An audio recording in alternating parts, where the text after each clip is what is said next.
აფხაზეთის ავტონომიური რესპუბლიკის მთავრობის თავმჯდომარე გიორგი ჯინჭარაძე სამცხე-ჯავახეთის რეგიონის სახელმწიფო რწმუნებულთან და აფხაზეთის ავტონომიური რესპუბლიკის განათლებისა და კულტურის მინისტრთან ერთად ბორჯომში აფხაზეთის ნომერ 22 საჯარო სკოლაში იმყოფებოდა.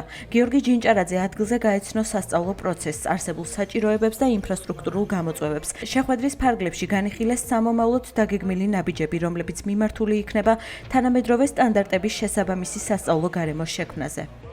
ვეწვიეთ აფხაზეთის 22 სკოლას, რომელიც მდებარეობს ბორჯომში, გავეცანით ინფრასტრუქტურას, შევხვდით პედაგოგებს, ბავშვებს, მოსწავლეებს, მიულოცეთ აღდგომის ბრწყინვალე დღესასწაული, გადავეცით საჩუქრები და განვიხილეთ ის პროექტები, რომელსაც სამომავლოდ აფხაზეთის მთავრობა განახორციელებს იმისთვის, რომ ჩვენს მოსწავლეებს ჰქონდეთ ღირსეული პირობები სწავლისთვის და განათლების მიღებისთვის.